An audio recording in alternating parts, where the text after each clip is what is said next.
जब पूरा होता है तो नगर पालिका हो या वो स्टेट हो या सेंटर हो, कुछ ना कुछ उस सरकार के बारे में असमाधान लोगों के मन में रहकर जब चुनाव होती है 5 साल के बाद, तो उसमें मतों का परसेंटेज भी घटता है और सीटें भी घटते हैं। फिर भी सरकार आती है लेकिन सीटें घटती है, परसेंटेज घटता है।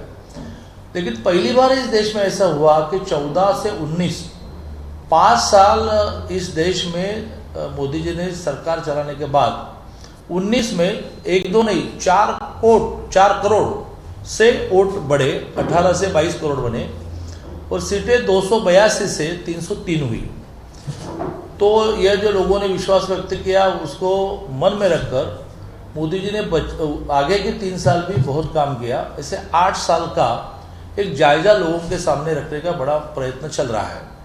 इस 8 साल में उन्होंने इस देश की गरीबी को अनुभवा उन्होंने रियलाइज किया, उसके आधार पर जो योजना बनाई उसका लाभ कितने लोगों तक हुआ ये भी लोगों के सामने आएगा।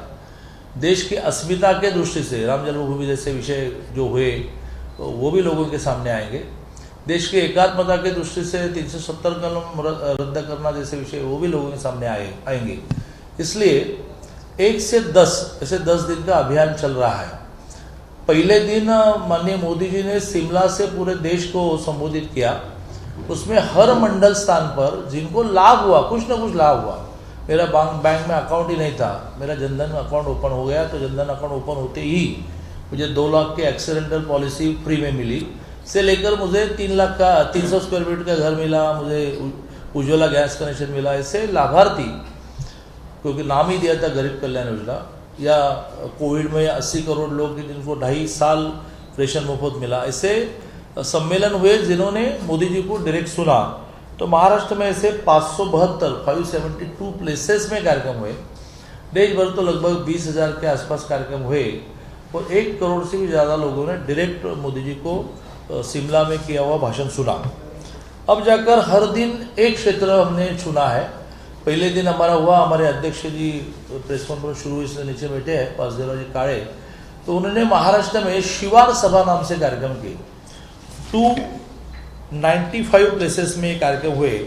तो जिसमें किसानों को क्या लाभ हुआ, जिस दिन शिमला से वो भाषण कर रहे थे उनके हाथों से ही ये जो साल में 3 किस्त दिए जाते हैं 2000, तो ये किस्त दिया गया, वो 10 करोड़ लोगों को 21,000 करोड़ रुपए दिया गया।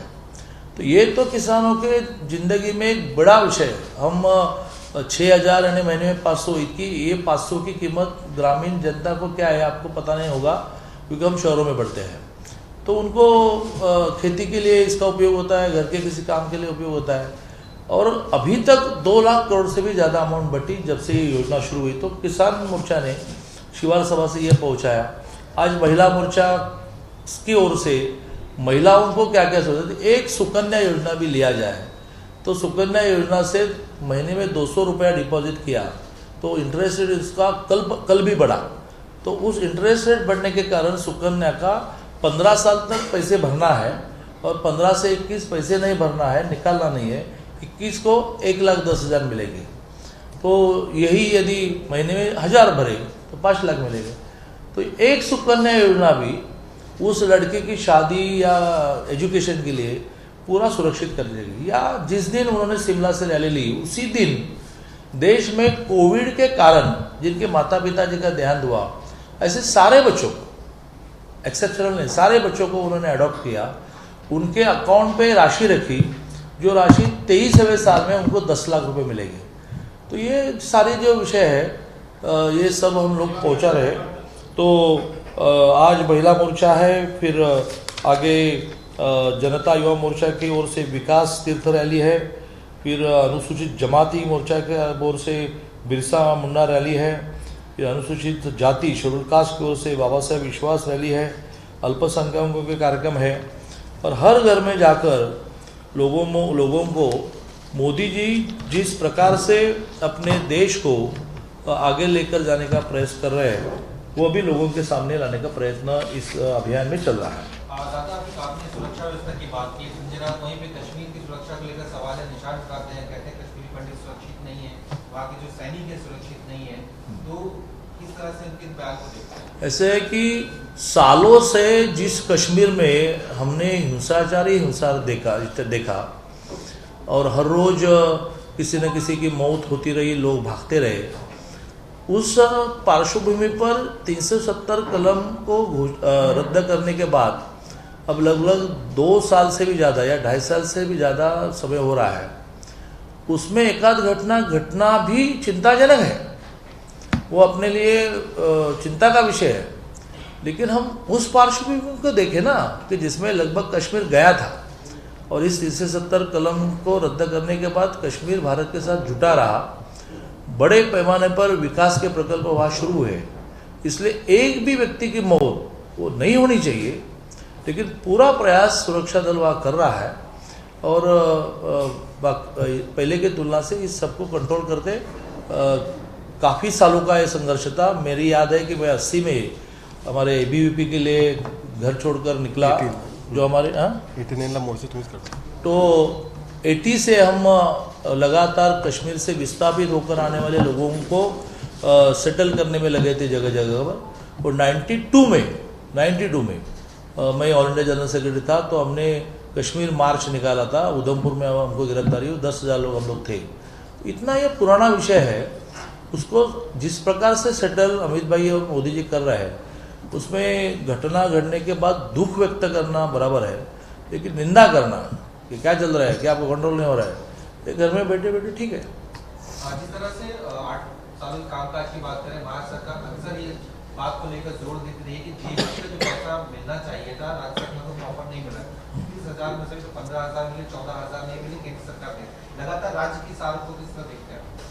ऐसे है कि देश के केंद्रीय अर्थ राज्य मंत्री डॉक्टर भागवत कराड़ जी ने क्या बकाया बाकी है क्या बाकी नहीं है बहुत अच्छे प्रकार से रखा। उसमें अगस्त में सारा पैसा पूरा होना, और ये तो अमाउंट हमेशा बढ़ती रहेगी ना, देते रहे, घटती हुई, फिर आगे बढ़ गया, ऐसा होने वाला ही है। सबसे महत्व की बात है कि यह सरासर हम कुछ नहीं कर सकते तो केंद्र पर ढकेलना ऐसी बात है, क्योंकि जीएसटी का मेजर पोर्शन तो उसी दिन रात्रि 12 बजे 50-50 शिफ्ट होता है। तो ये जो बचे पैसे हैं ये जीएसटी काउंसिल ने देने होते हैं, जिसके बारे में मोदी जी ने जीएसटी इंट्रोड्यूस करते हुए मान्य किया कि आपको यदि घाटा हुआ, यानी आपको वैट से जितना उत्पन्न मिल रहा है वैसा उतना नहीं मिला, तो 5 साल में मैं उसको कॉम्पेंसेट करूँगा। तो वो कॉम्पेंसेट करने का अमाउंट है, उसमें बराबर उसके स्लॉट, उसका टाइम टेबल तय होता है। लेकिन उसके आधार पर ही हम लोग है क्या बैठे कि वो नहीं मिला तो हम पेट्रोल डीजल का वैट कम नहीं करेंगे, वो नहीं मिला तो किसानों को जो 50,000 रुपये देने नियमित रूप से पेमेंट करने के कारण वो हम नहीं देंगे, फिर बारिश में कॉम्पेंसेशन नहीं वो जीएसटी तो जीएसटी मिल भी रहा है और बाकी आपका उत्पन्न नहीं किया। आपने वैट कम नहीं किया पेट्रोल डीजल पर, इससे तो सालाना कई हज़ार करोड़ रुपए आप कमा रहे हैं। या आप सब अपने इलेक्ट्रिक बिल को चेक करो, अभी आपने बहुत आहिस्ते से 5,000 रुपये का सिक्योरिटी डिपॉजिट बढ़ गया, उसके अमाउंट बनते पूरे महाराष्ट्र के 5,000 करोड़ रुपए, जिसका इंटरेस्ट नहीं मिलेगा। काय को सिक्योरिटी डिपॉजिट हमने क्यों देना है? लेकिन आपने हर महीने में 500 रुपये जोड़ना शुरू किया, तो फिर ये सारे पैसों का करते हो क्या? गाँव के रास्ते नहीं बनाते, जितने भी महाराष्ट्र में रास्ते के काम चल रहे हैं, नेशनल हाईवे के काम चल रहे हैं, तो रास्ते नहीं बनाएंगे। हाँ, हर घर नल से पानी, ये तो केंद्र की 70,000 करोड़ की योजना है, तो पानी के प्रोजेक्ट आप नहीं कर रहे हैं। पेट्रोल डीजल पर आप वैट कम नहीं कर रहे, तो पैसा करते हो क्या? 14,000 करोड़ मिलने के बाद जब पुणे में पत्रकारों ने पूछा कि अब तो आप वैट कम करो, बोले वो वैट कम करने के लिए नहीं आया, बोले वो अभी हमारा 15,000 करोड़ आना है। तो आज मैं डॉक्टर भागवत कराड़ जी को कहने वाला हूँ, वो एक व्हाइट पेपर पब्लिश करे कि एग्जैक्ट कितना अमाउंट इनको देना है और क्या उसका टाइम टेबल है, क्या टाइम टेबल के पहले देंगे क्या? सर, याच वेगळा विषय की आता काबरा कॉलेज आहे औरंगाबादचं, मागच्या 3 वर्षाचं बघितलं अनेक परीक्षा ज्या आहेत त्यात काही ना गोंधळ बघायला मिळालाय। आज एक परीक्षा होती आणि एकाच डेस्कवर 3-3, 4-4 लोक असं बसवलेले परीक्षेसाठी। महत्त्वाच्या परीक्षा होत्या, शिक्षण मंत्र्यांचा सगळा मागच्या काही दिवसांनी सगळ्याच परीक्षांचा असतो।